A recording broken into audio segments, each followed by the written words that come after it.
ಭಾರತದ ರಾಜಕೀಯದ ಇಂದಿನ ಪರಿಸ್ಥಿತಿ ಹೇಗಿದೆ ಅಂದರೆ, ಒಂದೆಡೆ ಕೈಕುಲುಕುವ ಮಿತ್ರರು, ಮತ್ತೊಂದು ಕಡೆ ತೊಡೆತಟ್ಟುವ ಎದುರಾಳಿಗಳು. ಹೌದು, ನಾವು ಮಾತನಾಡ್ತಾ ಇರೋದು INDIA ಮೈತ್ರಿಕೂಟದ ಬಗ್ಗೆ. ದೆಹಲಿಯಲ್ಲಿ ಒಂದೇ ವೇದಿಕೆಯಲ್ಲಿ ಕಾಣಿಸಿಕೊಳ್ಳುವ ನಾಯಕರು ರಾಜ್ಯಗಳಿಗೆ ಹೋದಾಗ ಪರಸ್ಪರ ವಾಗ್ದಾಳಿಯನ್ನ ನಡೆಸ್ತಾ ಇದ್ದಾರೆ. ಇದು ಕೇವಲ ಸೀಟು ಹಂಚಿಕೆಯ ಗೊಂದಲವೋ ಅಥವಾ ಸೈದ್ಧಾಂತಿಕ ಭಿನ್ನಾಭಿಪ್ರಾಯವೋ? ಕಾಂಗ್ರೆಸ್ ಪಕ್ಷಕ್ಕೆ ಈ ಮೈತ್ರಿಕೂಟದಿಂದ ಹೊರಬರಲು ಇದುವೇ ಸರಿಯಾದ ಸಮಯನ? ಮೈತ್ರಿಯ ಹೆಸರಿನಲ್ಲಿ ಕಾಂಗ್ರೆಸ್ ತನ್ನ ಅಸ್ತಿತ್ವವನ್ನೇ ಕಳೆದುಕೊಳ್ತಾ ಇದೆಯಾ? ಮುಂದಿನ ಚುನಾವಣೆಗೂ ಮುನ್ನವೇ ಈ ಒಳಜಗಳ ಬಿಜೆಪಿಗೆ ಪ್ಲಸ್ ಪಾಯಿಂಟ್ ಆಗುತ್ತಾ? ಇದರ ಬಗ್ಗೆ ರಾಹುಲ್ ಗಾಂಧಿ ತೆಗೆದುಕೊಂಡಂತಹ ನಿರ್ಧಾರಗಳೇನು? ಇದರ ಬಗ್ಗೆನೇ ಒಂದು ವಿಶೇಷ ವರದಿ ಇದೆ, ಬನ್ನಿ ನೋಡ್ತಾ ಹೋಗೋಣ. ಸ್ನೇಹಿತರೆ, ಭಾರತದ ರಾಜಕೀಯದಲ್ಲಿ ವಿಶೇಷವಾಗಿ 2026ರ 5 ರಾಜ್ಯಗಳ ವಿಧಾನಸಭಾ ಚುನಾವಣೆಗಳ ಸಮಯದಲ್ಲಿ ಭಾರತೀಯ ರಾಷ್ಟ್ರೀಯ ಕಾಂಗ್ರೆಸ್ ಪಕ್ಷವು ಒಂದು ನಿರ್ಣಾಯಕ ಕಾರ್ಯತಂತ್ರದ ಸಂದಿಗ್ಧತೆಯನ್ನ ಎದುರಿಸ್ತಾ ಇದೆ. INDIA ಮೈತ್ರಿಕೂಟದ ಪ್ರಮುಖ ಶಕ್ತಿಯಾಗಿ ಗುರುತಿಸಿಕೊಂಡಿರುವ ಕಾಂಗ್ರೆಸ್ ಒಂದು ಕಡೆ ಮಿತ್ರ ಪಕ್ಷಗಳೊಂದಿಗೆ ಕೈಜೋಡಿಸಿ ಮೈತ್ರಿ ಧರ್ಮವನ್ನ ಪಾಲಿಸಬೇಕಾದ ಅನಿವಾರ್ಯತೆಯಲ್ಲಿದ್ದರೆ, ಇನ್ನೊಂದೆಡೆ ತನ್ನದೇ ಆದ ನೆಲೆಯನ್ನ ಮರುಸ್ಥಾಪಿಸಲು ಸ್ವತಂತ್ರವಾಗಿ ಹೋರಾಡಬೇಕಾದ ಒತ್ತಡದಲ್ಲಿದೆ.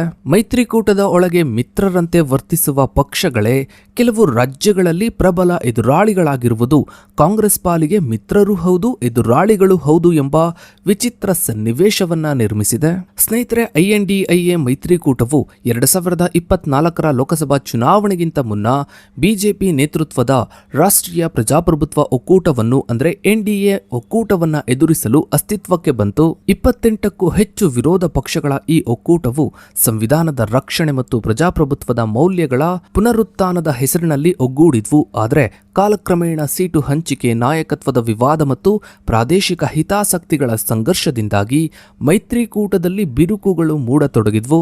ವಿಶೇಷವಾಗಿ 2025ರಲ್ಲಿ ನಡೆದ ಬಿಹಾರ ವಿಧಾನಸಭಾ ಚುನಾವಣೆಯಲ್ಲಿ NDA ಮೈತ್ರಿಕೂಟವು 243 ಕ್ಷೇತ್ರಗಳ ಪೈಕಿ 202 ಸ್ಥಾನಗಳನ್ನು ಗೆದ್ದು ಭರ್ಜರಿ ಜಯವನ್ನ ಸಾಧಿಸಿದ್ದು ವಿರೋಧ ಪಕ್ಷಗಳ ಒಗ್ಗಟ್ಟಿನ ಮೇಲೆ ದೊಡ್ಡ ಹೊಡೆತವನ್ನೇ ನೀಡಿತು. ವಿರೋಧ ಪಕ್ಷಗಳ ಮತ ಹಂಚಿಕೆ 2020ಕ್ಕೆ ಹೋಲಿಸಿದ್ರೆ ಬದಲಾಗಿದ್ರೂ NDA ತನ್ನ ಮತ ಹಂಚಿಕೆಯನ್ನ 10% ಹೆಚ್ಚಿಸಿಕೊಂಡಿದ್ದು ಕಾಂಗ್ರೆಸ್ ಮತ್ತು ತನ್ನ ಮಿತ್ರ ಪಕ್ಷಗಳಿಗೆ ಎಚ್ಚರಿಕೆಯ ಗಂಟೆಯಾಯಿತು. ಇದರ ಬೆನ್ನಲ್ಲೇ ಜಾರ್ಖಂಡ್ ಮುಕ್ತಿ ಜಾರ್ಜ್ ಮೈತ್ರಿಕೂಟದಿಂದ ಹೊರಬಂದು ಕಾಂಗ್ರೆಸ್ ಮತ್ತು RJD ಮೇಲೆ ಅಸಮಾಧಾನವನ್ನ ವ್ಯಕ್ತಪಡಿಸಿದ್ದು ಮೈತ್ರಿಕೂಟದ ಬಿಕ್ಕಟ್ಟನ್ನ ಬಹಿರಂಗಪಡಿಸಿತು. ಇನ್ನು ಸ್ನೇಹಿತರೆ, ಪಶ್ಚಿಮ ಬಂಗಾಳದಲ್ಲಿ ಕಾಂಗ್ರೆಸ್ ಪಕ್ಷವು ತಗೊಂಡಂತಹ ನಿಲುವು ರಾಷ್ಟ್ರೀಯ ಮಟ್ಟದ INDIA ಮೈತ್ರಿಕೂಟದ ಭವಿಷ್ಯಕ್ಕೆ ಅತ್ಯಂತ ಪ್ರಮುಖವಾಗಿದೆ. 2026ರ ವಿಧಾನಸಭಾ ಚುನಾವಣೆಯಲ್ಲಿ ಕಾಂಗ್ರೆಸ್ ಪಕ್ಷದ ಎಲ್ಲ 294 ಕ್ಷೇತ್ರಗಳಲ್ಲಿ ಏಕಾಂಗಿಯಾಗಿ ಸ್ಪರ್ಧಿಸುವುದಾಗಿ ಘೋಷಿಸಿದೆ. ಇದು ತೃಣಮೂಲ ಕಾಂಗ್ರೆಸ್ ಅಂದರೆ TMC ಮತ್ತು ಎಡರಂಗದೊಂದಿಗಿನ ಯಾವುದೇ ಮೈತ್ರಿಯ ಸಾಧ್ಯತೆಯನ್ನ ಸಂಪೂರ್ಣವಾಗಿ ಇಲ್ಲವಾಗಿಸಿದೆ. ಈ ನಿರ್ಧಾರದ ಹಿಂದೆ ಹಲವಾರು ರಾಜಕೀಯ ಕಾರಣಗಳಿವೆ. ಮೊದಲನೇದಾಗಿ, ಮಮತಾ ಬ್ಯಾನರ್ಜಿ ನೇತೃತ್ವದ TMC 291 ಕ್ಷೇತ್ರಗಳಲ್ಲಿ ತನ್ನ ಅಭ್ಯರ್ಥಿಗಳನ್ನ ಘೋಷಿಸಿ ತನ್ನದೇ ಆದ ದಾರಿಯಲ್ಲಿ ಸಾಗ್ತಾ ಇದೆ. TMC ಆಡಳಿತ ವಿರೋಧಿ ಅಲೆಯನ್ನ ಎದುರಿಸಲು 74 ಹಾಲಿ ಶಾಸಕರಿಗೆ ಟಿಕೆಟ್ ಅನ್ನ ನಿರಾಕರಿಸಿದೆ ಮತ್ತು ಹೊಸ ಮುಖಗಳಿಗೆ ಆದ್ಯತೆಯನ್ನ ನೀಡಿದೆ. ಇಂತಹ ಪರಿಸ್ಥಿತಿಯಲ್ಲಿ TMCಯೊಂದಿಗೆ ಮೈತ್ರಿ ಮಾಡಿಕೊಂಡ್ರೆ ಕಾಂಗ್ರೆಸ್ ತನ್ನ ಅಸ್ತಿತ್ವವನ್ನೇ ಕಳೆದುಕೊಳ್ಳುವ ಭೀತಿಯಲ್ಲಿದೆ. ಎರಡನೆಯದಾಗಿ, ಎಡರಂಗದೊಂದಿಗಿನ ಸೀಟು ಹಂಚಿಕೆಯಲ್ಲಿ ಉಂಟಾದ ಅಸಮಾಧಾನ ಮತ್ತು ರಾಜ್ಯ ನಾಯಕತ್ವದ ಒತ್ತಡದಿಂದಾಗಿ ಕಾಂಗ್ರೆಸ್ ಸ್ವತಂತ್ರವಾಗಿ ಸಂಘಟಿತವಾಗಲು ನಿರ್ಧರಿಸಿದೆ. ಪಶ್ಚಿಮ ಬಂಗಾಳದಲ್ಲಿ ಕಾಂಗ್ರೆಸ್ನ ಈ ನಿರ್ಧಾರವು ಬಿಜೆಪಿ ಮತ್ತು TMC ನಡುವಿನ ದ್ವಿಮುಖ ಸ್ಪರ್ಧೆಯನ್ನ ತ್ರಿಕೋನ ಸ್ಪರ್ಧೆಯನ್ನಾಗಿ ಬದಲಿಸುವ ಗುರಿಯನ್ನ ಹೊಂದಿವೆ. ಆದರೆ ವಿರೋಧ ಪಕ್ಷಗಳ ಮತಗಳು ವಿಭಜನೆಯಾಗುವುದು ಅಂತಿಮವಾಗಿ ಬಿಜೆಪಿಗೆ ಲಾಭವನ್ನ ತಂದುಕೊಡಬಹುದು ಎಂದು ರಾಜಕೀಯ ವಿಶ್ಲೇಷಕರು ಅಭಿಪ್ರಾಯಪಟ್ಟಿದ್ದಾರೆ. ಇನ್ನು ಸ್ನೇಹಿತರೆ, ಕೇರಳದ ವಿಚಾರದಲ್ಲಿ ಕಾಂಗ್ರೆಸ್ ನೇತೃತ್ವದ UDF ಮತ್ತು CPI ನೇತೃತ್ವದ ಎಡ ಪ್ರಜಾಸತ್ತಾತ್ಮಕ ರಂಗ LDF ನಡುವಿನ ಸಂಘರ್ಷ INDIA ಮೈತ್ರಿಕೂಟದ ವಿರೋಧಾಭಾಸವನ್ನ ಎತ್ತಿ ತೋರಿಸುತ್ತೆ. ರಾಷ್ಟ್ರೀಯ ಮಟ್ಟದಲ್ಲಿ ರಾಹುಲ್ ಗಾಂಧಿ ಮತ್ತು ಸೀತಾರಾಮ್ ಯೆಚೂರಿ ಒಂದೇ ವೇದಿಕೆಯಲ್ಲಿ ಕಾಣಿಸಿಕೊಂಡ್ರೂ ಕೂಡ ಕೇರಳದಲ್ಲಿ ಉಭಯ ಪಕ್ಷಗಳು ಪರಸ್ಪರ ಬಿಜೆಪಿಯ B ಟೀಮ್ ಎಂದು ಆರೋಪಿಸಿಕೊಳ್ತಾ ಇವೆ. ಕೇರಳ ಮುಖ್ಯಮಂತ್ರಿ ಪಿಣರಾಯಿ ವಿಜಯನ್ ಅವರು ಕಾಂಗ್ರೆಸ್ ಪಕ್ಷವು ದೆಹಲಿ ಮತ್ತು ಹರಿಯಾಣ ಚುನಾವಣೆಗಳಲ್ಲಿ ಬಿಜೆಪಿಗೆ ಸಹಾಯ ಮಾಡುವಂತಹ ರೀತಿಯಲ್ಲಿ ಅಭ್ಯರ್ಥಿಗಳನ್ನ ಕಣಕ್ಕಿಳಿಸಿದೆ ಎಂದು ಟೀಕಿಸಿದ್ದಾರೆ. ಇದಕ್ಕೆ ಪ್ರತಿಯಾಗಿ ಕಾಂಗ್ರೆಸ್ ನಾಯಕ ಕೆಸಿ ವೇಣುಗೋಪಾಲ್ ಅವರು ಪಿಣರಾಯಿ ವಿಜಯನ್ ಅವರು ಕೇಂದ್ರ ತನಿಖಾ ಸಂಸ್ಥೆಗಳಿಂದ ರಕ್ಷಣೆಯನ್ನ ಪಡೆಯಲು ಬಿಜೆಪಿಯೊಂದಿಗೆ ರಹಸ್ಯ ಒಪ್ಪಂದವನ್ನ ಮಾಡಿಕೊಂಡಿದ್ದಾರೆ ಎಂದು ಆರೋಪಿಸಿದ್ದಾರೆ. ಕೇರಳದಲ್ಲಿ ಕಾಂಗ್ರೆಸ್ ಮೈತ್ರಿಕೂಟದಿಂದ ಹೊರಬರುವ ಬಗ್ಗೆ ಗಂಭೀರವಾಗಿ ಯೋಚಿಸಬೇಕಾದ ಅನಿವಾರ್ಯತೆ ಇದೆ.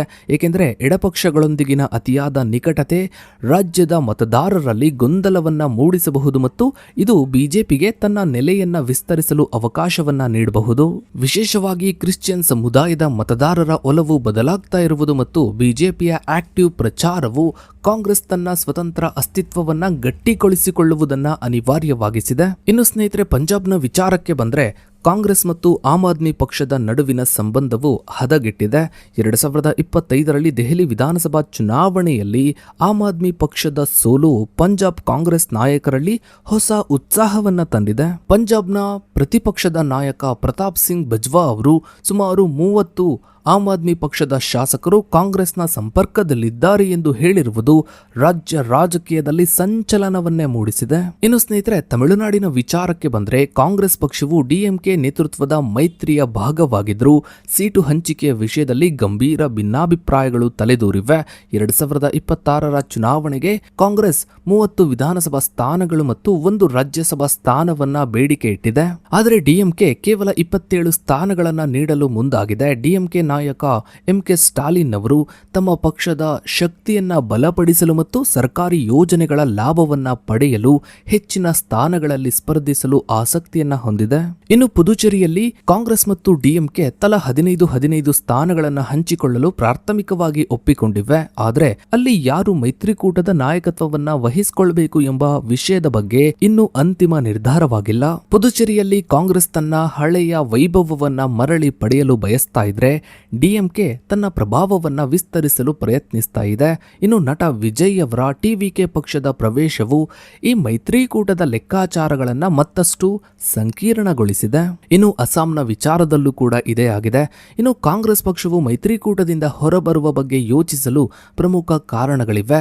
ಇದರ ಸೈದ್ಧಾಂತಿಕ ದುರ್ಬಲತೆ, ಮೈತ್ರಿಕೂಟದ ಭಾಗವಾಗಿರುವ ರಾಜ್ಯಗಳಲ್ಲಿ ಕಾಂಗ್ರೆಸ್ ತನ್ನ ಕಾರ್ಯಕರ್ತರನ್ನು ಮತ್ತು ಸ್ಥಳೀಯ ನಾಯಕರನ್ನ ಆಕ್ಟಿವ್ ಆಗಿರಿಸುವಲ್ಲಿ ವಿಫಲವಾಗಿದೆ. ಮೈತ್ರಿಕೂಟದ ಹೆಸರಿನಲ್ಲಿ ಪ್ರಾದೇಶಿಕ ಪಕ್ಷಗಳಿಗೆ ಹೆಚ್ಚಿನ ಸ್ಥಾನಗಳನ್ನು ಬಿಟ್ಟುಕೊಡುವುದು ಕಾಂಗ್ರೆಸ್ ಪಕ್ಷದ ಮೂಲ ಅಡಿಪಾಯವನ್ನೇ ಶಿಥಿಲಗೊಳಿಸ್ತಾ ಇದೆ, ಅಲುಗಾಡಿಸ್ತಾ ಇದೆ ಎಂದು ಹಿರಿಯ ನಾಯಕರು ಆತಂಕವನ್ನ ವ್ಯಕ್ತಪಡಿಸ್ತಾ ಇದ್ದಾರೆ.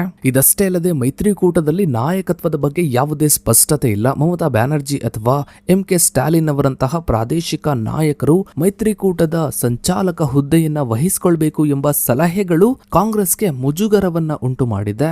ಮೈತ್ರಿಕೂಟಕ್ಕೆ ಕಾಂಗ್ರೆಸ್ ಅತಿದೊಡ್ಡ ಹೊರೆ ಎಂದು ಬಿಜೆಪಿ ಲೇವಡಿ ಮಾಡ್ತಾ ಇರುವುದು ಪಕ್ಷದ ಘನತೆಗೆ ಧಕ್ಕೆಯನ್ನ ತಂದಿದೆ. ಸದ್ಯಕ್ಕಿರೋ ಮಾಹಿತಿಯ ಪ್ರಕಾರ ಈ ಮೈತ್ರಿಕೂಟದಿಂದ ಕಾಂಗ್ರೆಸ್ಗೇನು ಅಂತಹದ್ದೇನು ಲಾಭ ಇಲ್ಲ. ಈ ಒಂದು ಮೈತ್ರಿಕೂಟದಿಂದ ಕಾಂಗ್ರೆಸ್ ತನ್ನ ಅಸ್ತಿತ್ವವನ್ನೇ ಕಳೆದುಕೊಳ್ತಾ ಇದೆ ಅನ್ನೋ ಬಗ್ಗೆ ಕೂಡ ತುಂಬಾ ದೊಡ್ಡ ಚರ್ಚೆಗಳು ನಡೀತಾ ಇವೆ. ಇನ್ನು ಇದರ ಬಗ್ಗೆ ನಿಮ್ಮ ಅನಿಸಿಕೆ ಅಭಿಪ್ರಾಯಗಳನ್ನ ತಪ್ಪದೆ ಕಮೆಂಟ್ ಸೆಕ್ಷನ್ ಅಲ್ಲಿ ಕಮೆಂಟ್ ಮಾಡಿ. ಹಾಗೆ ವಿಡಿಯೋಗೊಂದು ಲೈಕ್ ಮಾಡ್ತಾ ವಿಡಿಯೋನ ಆದಷ್ಟು ಎಲ್ಲ ಕಡೆ ಶೇರ್ ಮಾಡಿ. ನೀವಿನ್ನು ನಮ್ಮ ಚಾನಲ್ಗೆ ಸಬ್ಸ್ಕ್ರೈಬ್ ಆಗಿಲ್ಲ ಅಂದ್ರೆ ಕೆಳಗಡೆ ಕಾಣ್ತಾ ಇರೋ ಸಬ್ಸ್ಕ್ರೈಬ್ ಅನ್ನ ಕ್ಲಿಕ್ ಮಾಡಿ. ಹಾಗೆ ಪಕ್ಕದಲ್ಲಿ ಕಾಣೋ ಬೆಲ್ ಐಕಾನ್ ಕೂಡ ಕ್ಲಿಕ್ ಮಾಡಿ. ಥ್ಯಾಂಕ್ಸ್.